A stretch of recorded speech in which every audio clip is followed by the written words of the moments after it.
Mga personalidad nga adunay kaikag sa pagbarog sa ilang mga prinsipyo. Mga kasinatian nga nagpamatuod nga kung ikaw adunay ligong pagtuo sa Dios, ikaw mo labo. Testimonies that bring us to success. Living examples of faith.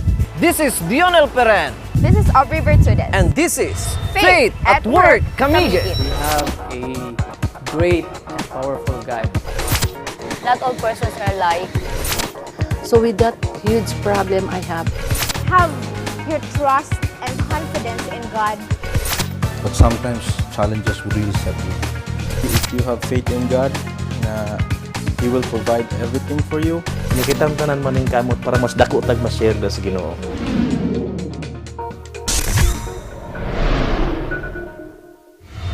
To be a person that demands justice and imposes equality is not an easy role.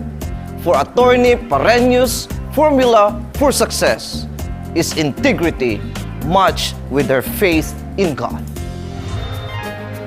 A Chinese proverb says, if you are planning for a year, sow rice. If you are planning for a decade, plant trees.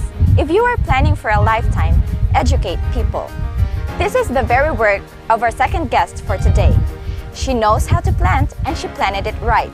She invested her time, talent, and love for others through education. This is Faith at Work. Indeed, the law of the land is created to impose order, justice, equality, and morality. But I learned from our guests that the law of God is paramount. The Ten Commandments, as stated in the Holy Scriptures, is our eternal rule of faith and our rule of love as we deal with our fellow human beings and with God.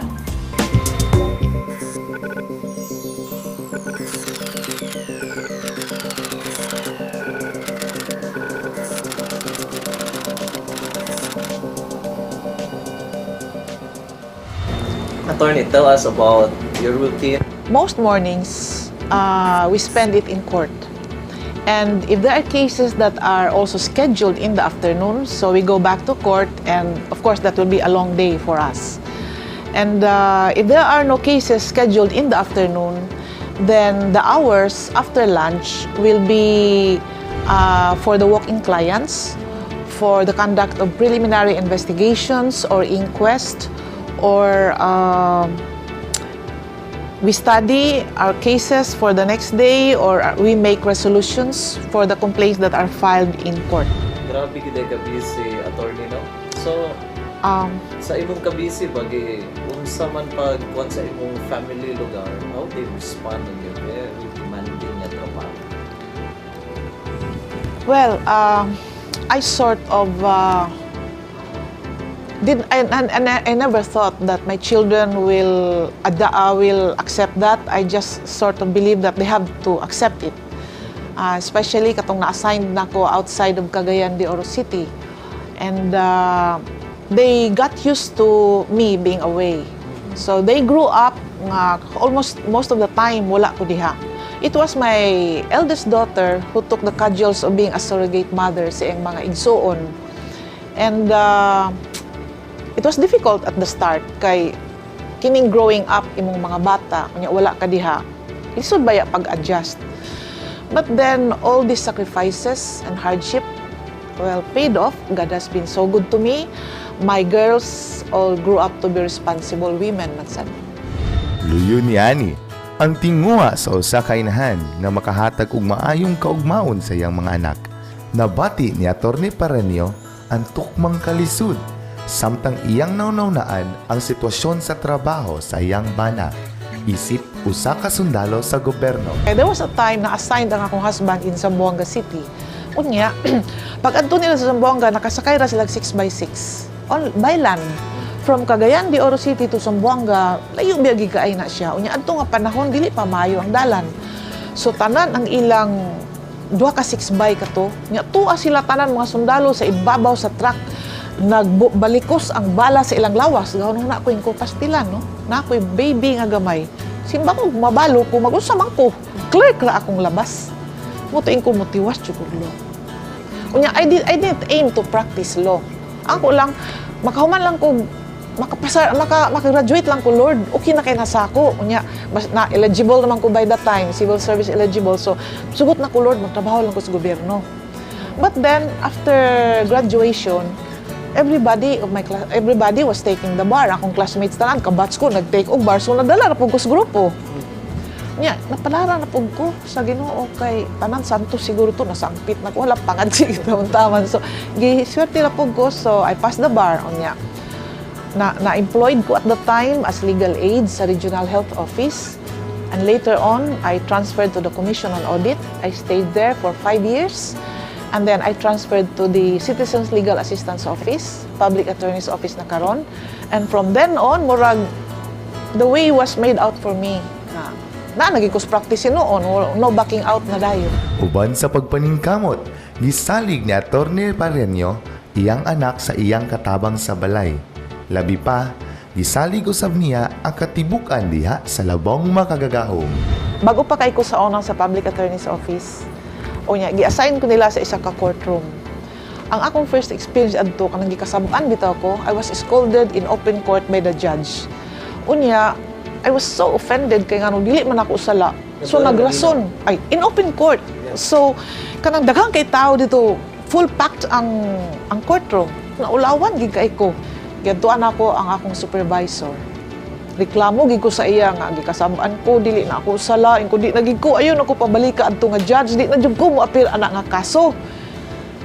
Pag uli na ko sa balay pagkagabi, wa man ko katulog. So the next day, I made up my mind. I went back to my supervisor. Nya ako siyang giingnan ko, sir, mubalik lang ko adto nga judge. Kay usang klaseng abogado man ko, usang klaseng lawyer ko someday kung back out ko kay gikasabaan ko sa judge. Murag dili ba may paminawon ba ko nga sige na lang ana manggig ko diri nga maningkamot ta lang gid ko nga. Anyway, that was a long time ago.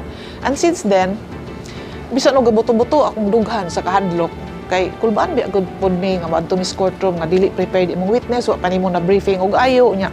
Kung na briefing man nimo sa naka-determine ka saya og naay mga lapses sa iyang tubag nga dili siya strong witness, kulbaan ko ana.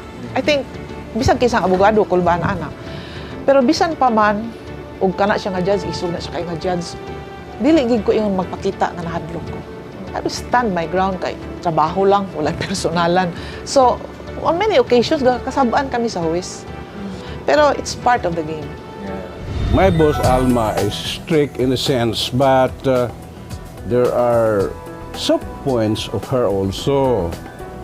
Normal to any person, I guess. No? But like I said, being strict is not to be counted against a person or against a boss. Yes, it's just related to the good performance of the office that he is or she is discharging or holding. Being both lawyers, we agree to disagree on many legal points of law, no? Or legal points or points of law. That is what lawyers are made of, no? That does not destroy, that does not compromise the relationship with my boss as the head of office and with me as his deputy. So everything is moving well in our office. We understand each other, including our staffs, no? So, attorney, sa imong with that faith that you received, how did you share that, especially to your clients? Usually sa mga domestic violence cases, ang asawa man na ang complainant, unya imo magina siyang pangutanon sa iyang problema. So, di man nimo malikayan nga doon na mo'y bond. You will establish that bond with your client kay ikaw gud ang kalaban sa iyang katungod. So, itug niya sa imo iyang makasakit tanan. Unya usay pod bisag ka ng child abuse cases. Unya bisan pa manggani ka ng mga delinquent minor offenders. Pandadon diri sa amo nga gisumbong kay namato sila sa puste sa suga ana. Unya nanumbag sila sa mga batanon, mga bata gyapon sila. O nag-apil ba sila ka ng mga gang? Naana na siya diri sa Camiguin nga nay hazing anak nila, so magreklamo na ang parents sa pikas. So ako silang pangutanon, anong inana man ka nag-eskwela ka ba karon? Ana-ana dili sila mag-eskwela. Anong wala ka mag-eskwela? Ako din i-share sila, ako baya working student ko. May gani ka kay do na kay ginikanan nga magpa-eskwela sa imo. Ako naning kamot ko sa kong kaugalingon. Usay ang asawa, magproblema siyang bana, unya ma-feel bitaw nimo ang pain sa usa ka asawa nga giilisda naglain or wala suportahi siyang bana, gakulatahon siya sa imbana. So, sa ina nga paagi, kung na ko'y mahimo nga ma-encourage siya nga ilag kaguol pag-ayo nga buhatan ni ug maikaha nga kanang depende sa kahugot sa imong pagtuo sa Ginoo. Ampo na siya kay ako gatuog gid ko. Niya usay makashare ko sa iya, usay makarecall ko sa ka-instance sa akong kinabuhi ba or sa lain nga tao nga akong naistorya nga na-share niya sa ako ang iyang faith. Ako po nang i-share sa iya kay magamit man gud pod. Yun sa man nimo pag-serve ang Ginoo atol. Ay, Sa mga kataban. Tell us about your ministry. Kanang word nga ministry, it's like service, di ba, sir? Kita na og ako nas dictionary para di ko masayop. It's different from evangelization or preaching. Yes. If you ask me about ministry, how I serve those people who come to the office for help. Yes. So, as you can see, it has nothing to do with God. Diba? Kay dili mo na part sa among job description, pero I think nga, wala man siguro yung lawyer po nga kung nasa chance nga iyang tambagan, iyang kliyente, nindot man itong magsugod bitaw ka sa Ginoo. So, ang ako lang is, if I have the chance to share ang akong experience, akong faith sa mga tao nga maminaw o katong ma-adapt sa nila sa ilang problema sa kinabuhi, I think murag inana naman siguro, sir, ang akong mahimo. Kay ang pag-sharing good, you can share that na kuha naman sad ni siya nga point, evangelization naman, hindi man na evangelization ang amo. So ang ako lang is part of my work is ako rin siyang style kaugaling, sir. I do ocular inspections on my own for the client. And if a certain incident, let us say a certain complaint happened, ang incident happened at night, 9 o'clock, adtuan ako ng lugar. Usay, magpahibalo ko sa akong kliyente, usay dili. Adtuan ko gid na, kay it will help me in appreciating her evidence, unya in preparing also for the examination that I will conduct in court. There was an instance nga, it was also a murder case and it happened, the incident happened at 11 o'clock at night. Kaya tuwan din akong lugar. Kaya ako, gusto na ako ma-appreciate ang hitabo. Kini siya, it's outside sa mga ocular inspections nga i-schedule gyud sa judge who will hear the case. Kaya dili man tanan judge okay sa mga ocular inspections. So ang ako is, sa inani, mo nang usay makabuild ko rapport sa akong kliyente. Kaya nga, makita man nila nga, I go out of my way nga, adtuan ka ng lugar, ahan ang abukid. These are extra miles nga wala na gipunta. Another mile for them. Yes. So, sa inana, kanang murag, musalig ang kliyente sa imo. How do you view the law of the land? How you relate this to the law of God? God is the author of the Ten Commandments. Although ang balaod are all man-made, I think nga gi-base gihapon na sa atong lawmakers on the Ten Commandments. Kaya kung imong i-analyze pananglitan ang crime sa pagpatay sa tao, I think gi-base man na siya sa Ten Commandments. How important is your faith in your God sa inaani ninyo? There is a passage there sa Bible, there sa Book of Proverbs, nga ang starting niya is, as a deer pants for the water brooks, so my soul longs for thee, O God. Nabitaw na siya, sir? Okay. Importante kay sa ako kay I have a God, nga tay Ginoo nga who is powerful, who is perfect, but He is faithful. Unya, daghan ka kahitabo sa atong kinabuhi nga defies explanation. Pero if you have that faith in your heart, you will understand. So wala pa ko nahimong lawyer, lahi po akong panlantaw sa kinabuhi. Pero after I became a lawyer, and after almost 4 decades in this profession,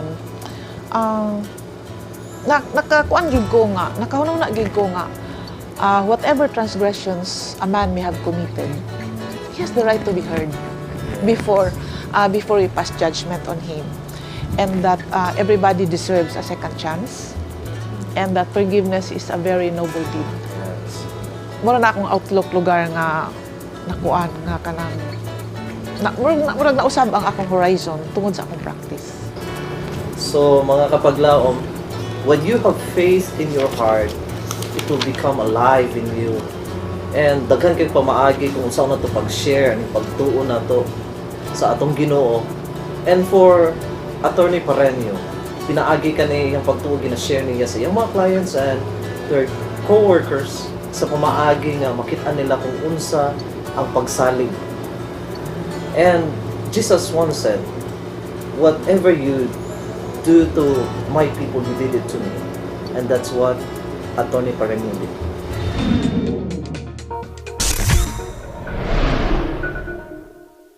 Gusto ka ba nga madasig sa mga tinuod nga istorya sa kinabuhi? Grabe ka, manglalait bitaw, mga bad words isay sa imo ka, pero grabe smile yapon. Actually, pagkita na ako sa butang nangawala na, I realized na dili day ako'y tag-iya. Ug paligunon pa ang imong pagtuo diha sa Ginoo. So dili ta ngay mabalaka. Diha that we have a great and powerful God. Tanawa ang mga kasinatian nga nagpamatuod nga ikaw ug ako giampingan sa labaw makagagamo. You have to make sure nga ang imong life mahimong kahayag sa kalibutan.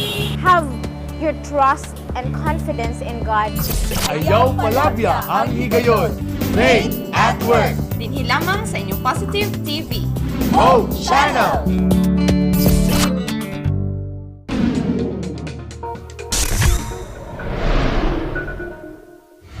Our second guest for today is an educator and a leader in her chosen field. And not just that, she's a very dedicated wife and a loving mother to her family. Ug sa tanan nga mga responsibilidad nga iyahang ginabuhat, ang iyahang pagtuo sa Ginoo nabutang gyud sa pagsulay. Let's discover the stories of the life of our guests that will make us realize our faith to our God.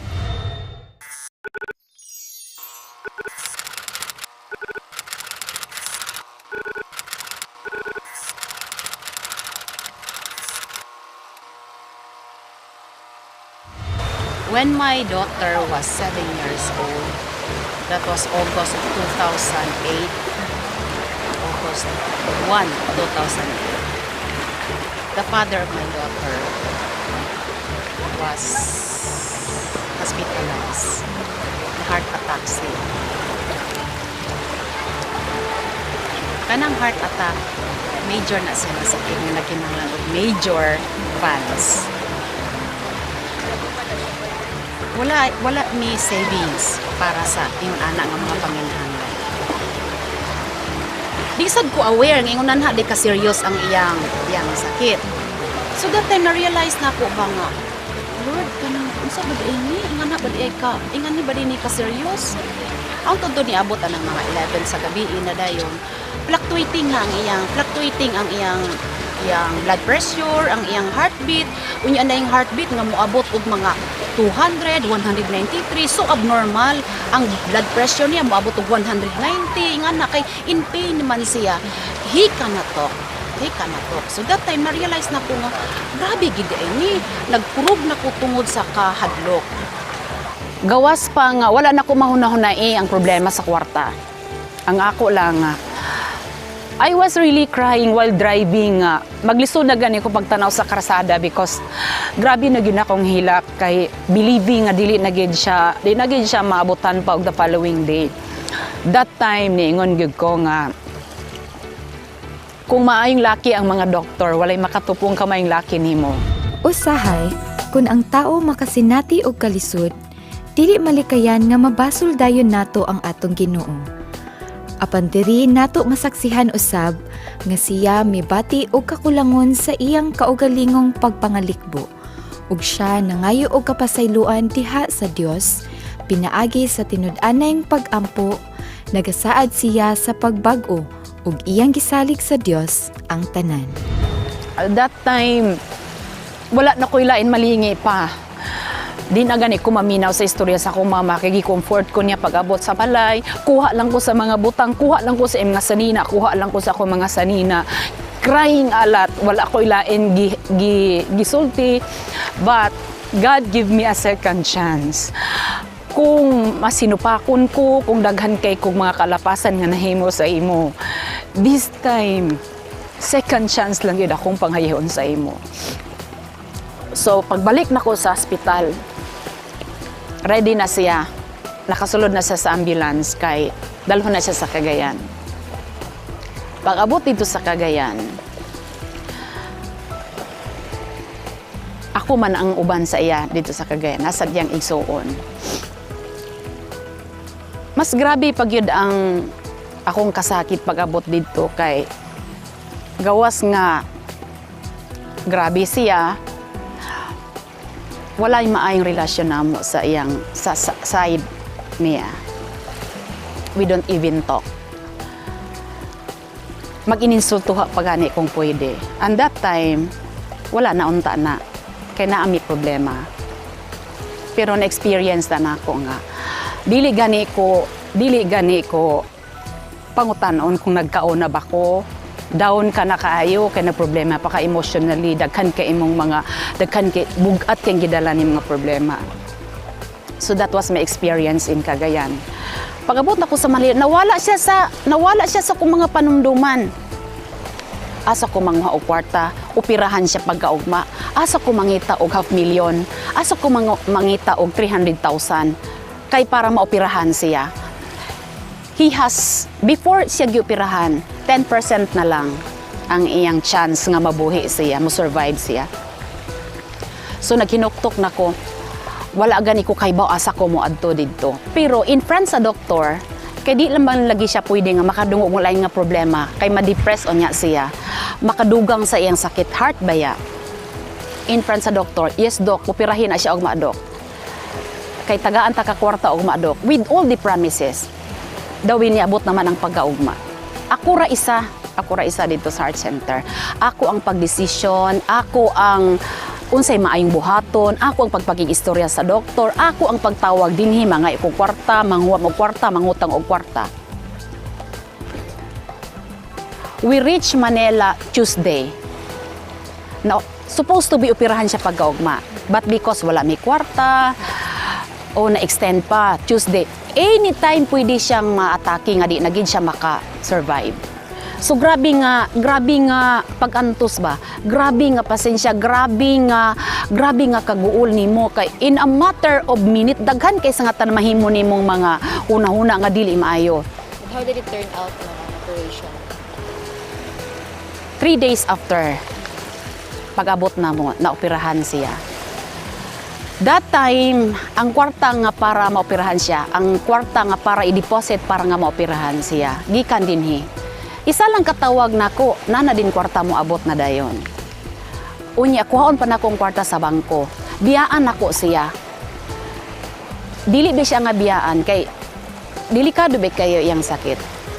Pero maingon lang ko sa kadyot lang kay kuhaon akong kwarta para maoperahan ka na. Sakay ko sa taxi, dagham na ako madunggan nga basi ilaron ka, wala na nasa kong huna-huna. Sulod ko sa taxi, nung iadto ko dito sa landbang kay magkuha ko kwarta. Nung huwati ko, ingan ako, binisay ako. Tagalog man to sila, nagbinisay ako.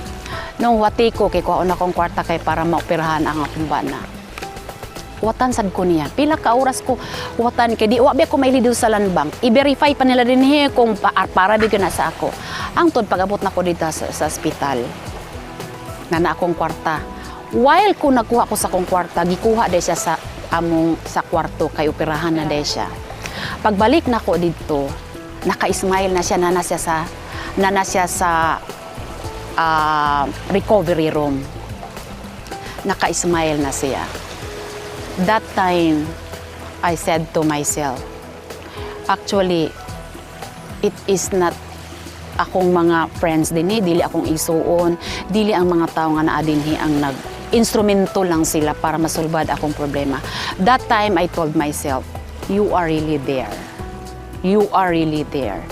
Nagkinahanglan lang gid siguro ko nga i-stronger pagid nako ug dapat ligunon pagid nako kung faith nga naagid siya. I have really to believe nga naagid siya because kato siya nga mga panghitabo, without him I will never be surviving this time.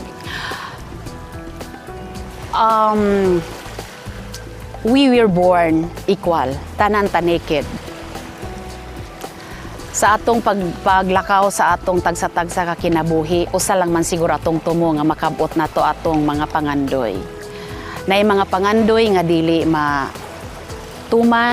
nay mga pangandoy nga ma-realize, makaingon nata nga asa ba ang Ginoo. But actually, natuman man atong pangandoy og wala. Equal og level og parihata sa kataasa at og kadaghanon og kabugaton sa atong kalipay, parihas pud ta og kabugaton sa atong mga kasakit, but in different ways of course. Kay ang Ginoo is just, we have to believe in Him, patas tatanan. Kung dili permanente ang dagan sa kinabuhi, which is dili gid permanente, nothing is permanent in this world. Kalipay man or kasakit, nothing is permanent. But the love of God is permanent. He is always there. Unsa may mahitabo sa imo, everybody, kung ang tanang tao sa tibuok kalibutan goes against you, God is always there carrying you all the way.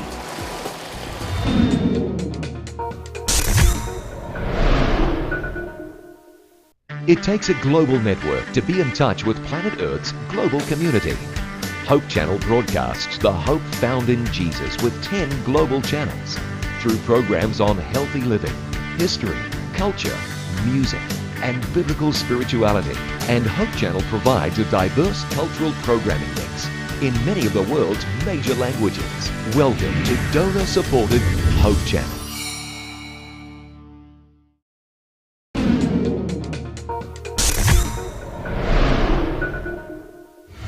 Hi Aubrey. Hello, Sir D. Kamusta man imo ang pag-interview ni Ma'am Edith?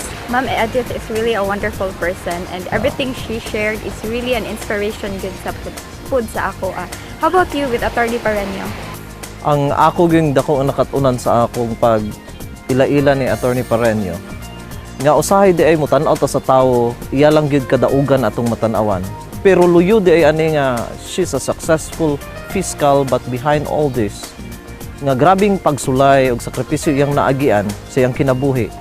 Pero gipili gid niya nga magsalig ngadto sa Ginoo bisan pa sa kalisod, ug kung ato di nga saligan ang Ginoo, siya magapadayon gyud nga maghatag kanato og mas labaw pa nga kadaugan.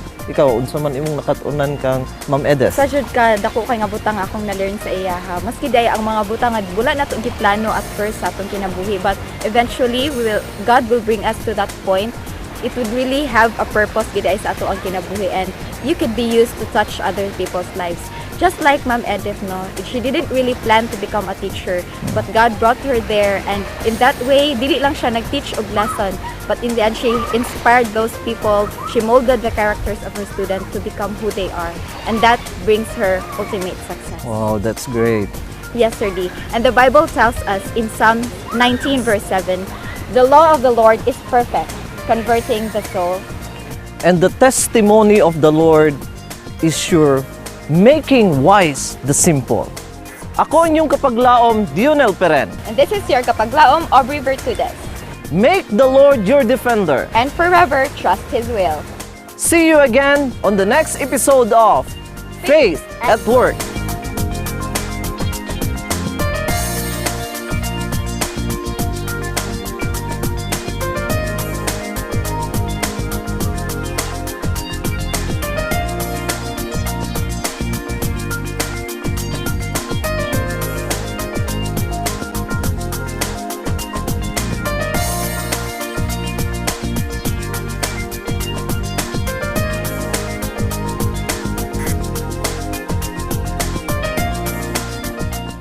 Every hour of every day, any family member can watch. Hope Channel is educational, inspirational, focusing on lifestyle and health, and offering programs to young and older alike that teach health, culture, positive values, and spirituality.